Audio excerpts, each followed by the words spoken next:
बिस्मिल्लाहिर्रहमानिर्रहीम। इय्याका नअबुदु व इय्याका नस्तईन।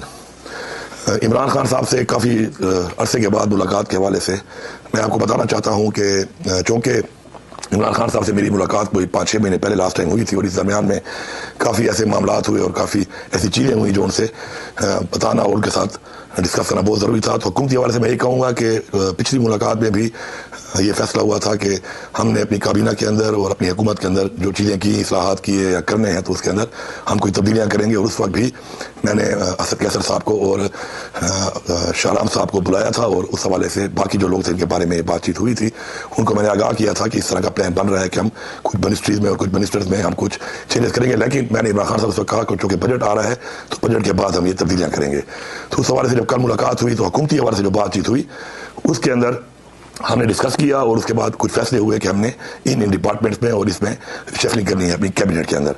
तो मैंने उसके बाद जो है बुलाया आकिब खान को भी और फैसल तरकई को भी, क्योंकि हमें टीम है, इकट्ठा हमने काम किया है, हम एक है, एक पार्टी है हमारी। तो ये कैबिनेट में तब्दीलियाँ और ये चीज़ें जो है ये हुकूमत का हिस्सा होती है। तो मैंने उनको इस पर आगाह किया कि हम लोग जो है वहाँ पर तब्दीलियाँ कर रहे हैं, तो उसमें आपका भी इस प्रपोजल में नाम है। तो मैं आपको इसलिए आगाह कर रहा हूँ कि आप मेरी टीम का हिस्सा रहे हैं और हमने बड़ा अच्छा काम किया आपस में और आगे भी करेंगे। तो उसके ऊपर उन्होंने जो रिज़ाइन दिया है, तो उस हवाले से ये हुकूमती मामलात में इस तरह की चीज़ें होती रहती हैं और उस हवाले से ही है, इसमें कोई ऐसी दूसरी बात नहीं। और मजीद भी इसके अंदर अभी जाकर इंशाअल्लाह पेशावर मजीद भी हम कुछ चेंजेस और अपनी जो है खान साहब के साथ जो बातचीत हुई है उसके मुशावरत के बाद जो है हम इंशाअल्लाह इक़दाम उठाएंगे। इसके अलावा जो मजीद बातचीत हुई पार्टी के हवाले से और बाकी बातचीत हुई और खान साहब ने अहकाम दिए मुख्तलिफ, तो उस हवाले से जो हलीमा खान साहिबा ने आज जो बात की है, तो मैं बड़ी क्लैरिटी से ये बात करता हूँ कि इमरान खान मेरा लीडर है और मैं इमरान खान का वफादार हूँ। मेरा ये हक बनता है कि मैं इमरान खान को सच्ची बात करूँ और हक की बात करूँ। उसके लिए शिकायत वाली बात जो है, शिकायत कमज़ोर लोग करते हैं और शिकायत मुनाफिक लोग करते हैं। मैंने कोई शिकायत नहीं की। मैंने इमरान खान साहब को मुकम्मल आगाह किया कि पिछले इस दौर में, इस टाइम में क्या क्या होता रहा, किस तरह होता रहा। तो उस हवाले से जो बात हुई वो ये हुई कि पहले चूँकि मुलाकात मुझे दी नहीं जा रही थी और सिर्फ बहनों की मुलाकात है और उन्हीं के ज़रिए ही कोई चीज़ बाहर आती है और वही फिर सारी बात है आगे अवाम में जाती है। तो पार्टी में एक बहुत बड़ी तकसीम आ चुकी है और मैंने उनके बारे में बताया उनको कि जब बजट पेश करने की बात है, आपने कहा कि मुशावरत की जाए, लेकिन चूँकि इदारे नहीं चाहते थे, एस्टेब्लिशमेंट नहीं चाहती थी, तो उन्हें मुलाकात नहीं छोड़ी। और जब मुलाकात नहीं छोड़ी तो बजट पेश ना करके जाहिर बात है फिर हम टेक्निकली डिस्क्वालीफाई हो जाते, हुकूमत खत्म हो जाती। जबकि आपके ऐसे अहकाम नहीं आए थे तो हमने उस बजट को पेश कर दिया। लेकिन इस बजट को पेश करने के बाद जो मेरी पूरी पार्लियामेंट, तमाम MPAs और मुझे गद्दार डिक्लेयर करके पूरी कैंपेनें चलाई गई, वो बिल्कुल गैर मुनासिब थी। और उसके ऊपर कोई क्लैरिटी मुलाकातें होने के बाद आपसे बहनों को बार बार कहने के बावजूद कि आप इस पर क्लैरिटी लेके आए, नहीं आई और यही लगा कि इमरान खान साहब के अल्लाह माफ़ के खिलाफ जा रहे हैं, जबकि ऐसा नहीं था। फिर 1.5-2 महीने चलता रहा। उसके बाद फिर आगे जाकर जब बजट पास करने की बारी आई तो वही सिचुएशन वो नहीं मिलने दे रहे थे। तो बड़ी मुश्किल से मेरे सैफ एक मुलाकात हुई जिसमें खान साहब को मैंने कहा कि आपने कहा कि जी अगर ऐसा मसला है तो ठीक है, बजट तो फिर पास करना पड़ेगा। और बजट हमने पास कर दिया और बता के किया, सारी वजाहत के साथ किया कि बजट में कोई भी तब्दीली खान साहब करना चाहें तो कर सकते हैं। और मैंने कहा खान साहब, मैंने आपका इख्तियार आपके पास रखा हुआ है, अभी आप कहें तो आपके मुंह से निकलने में और हुकूमत ख़त्म करने में एक लम्हा भी नहीं है, तो आपका इख्तियार आपके पास है। लेकिन इसके ऊपर पूरे के पूरे मेरे MPA, पूरी पार्टी, मुझे ऊपर ये इल्ज़ाम लगाए गए कि हमने गद्दारी करके बजट पास किया है। और इसके ऊपर इतनी मुलाकातें होने के बाद बार बार मेरे कहने के बाद बावजूद कि इस पर मौके को क्लियर किया जाए, नहीं किया गया, बल्कि प्रोवोक किया जा रहा है उल्टा।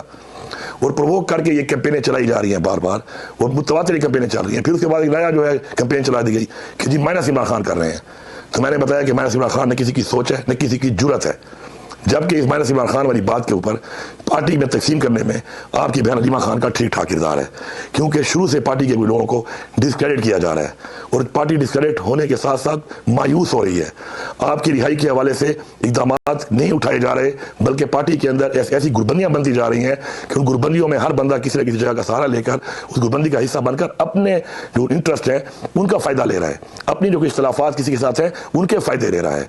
तो मैंने बड़े क्लियर से उनको बताया, मेरा ये फ़र्ज़ बताना, और मैंने उनको बताया, मैंने इस चीज़ की फिक्र नहीं की कि इमरान खान की फैमिली है, हमारे लिए बिल्कुल काबिल कदर है कि इमरान खान की फैमिली उनसे क्लोज भी है और मेरे साथ कुछ भी हो सकता है उसके बाद कि मैं इस तरह की बात इमरान खान को कहूँ। लेकिन मैंने न कुर्सी की परवाह की, न अपने ओहदे की परवाह की, न मुझे परवाह है इस चीज़ की। मुझे सिर्फ एक चीज़ है, वो है कि मैं अपने लीडर को सच बताऊँ, हक बताऊँ और उसको आगाह करूँ हक़ाइक़ से। तो मैंने उनको बताया कि इसके ऊपर पार्टी में ये तकसीम का सिलसिला है और ये कुछ व्लॉगर्स बैठे हुए हैं और वो टारगेट करके सारा काम कर रहे हैं। तो उन सब के साथ हलीमा खान का रब्ता है और हलीमा खान बजाय उनको मना करने के तकसीम खत्म करने के बार बार कहते हैं तकसीम नहीं होनी चाहिए, प्रोवोक कर रही है। तो उस पर मैंने आगाह किया उनको। साथ साथ मैंने ये भी आगाह किया कि हफीजुल्लाह नियाज़ी साहब जो हैं वो बैठकर आर्टिकल लिख रहे हैं, जिसमें वो लिख रहे हैं वज़ीर आज़म अलीमा खान, आर्टिकल में लिख रहे हैं अलीमा खान को चेयरपर्सन बनना चाहिए। मुख्तलिफ लोगों से कंपेनें चलवाई जा रही हैं कि चेयरपर्सन अलीमा खान बने। मैंने खान साहब को वादे किया है, खान साहब आपके हर अहकामात हमारी सलाखों पे, आप जो फैसला करते हैं आप करें, हमें हमेशा कबूल रहा है और कबूल रहेगा।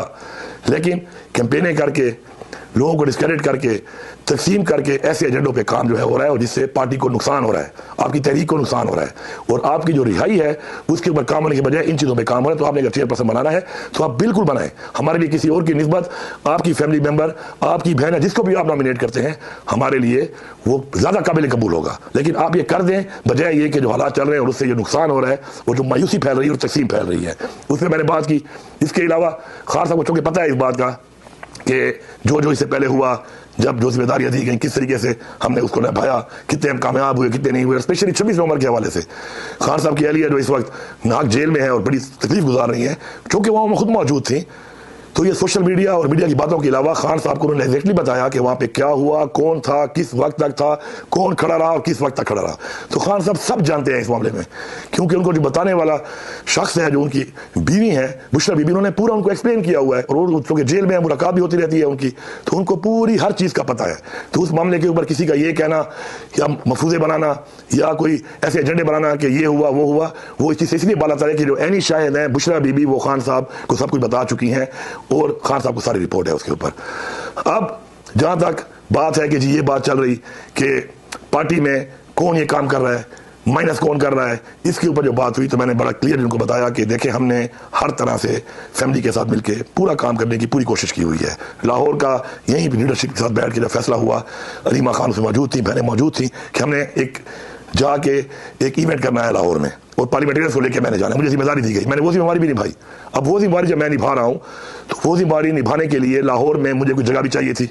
तो मेरे पास जो अवेलेबल जगह थी वो उस शख्स की थी जो कि आपका नॉमिनी जिसको आपने नॉमिनेट किया था फॉर सेनेट, जब सेनेट इलेक्शन शुरू में हो रहे थे और नहीं हो पाए, तो उसका चूँकि फार्म हाउस जाती उम्रा में था, अच्छी जगह पे था, वहाँ पे हमने इवेंट किया और अलीमा खान इसमें अनबोर्ड थी हमारे साथ। लेकिन अनफॉर्चुनेटली उस इवेंट करने के बाद, इतना कामयाब इवेंट के बाद, मेरे ऊपर ये चला दिया गया कि मेरे एमपीएज और मैं शायद किसी को सेनेटर बनाने के लिए कर रहे थे। ये कितनी बड़ी जाती है।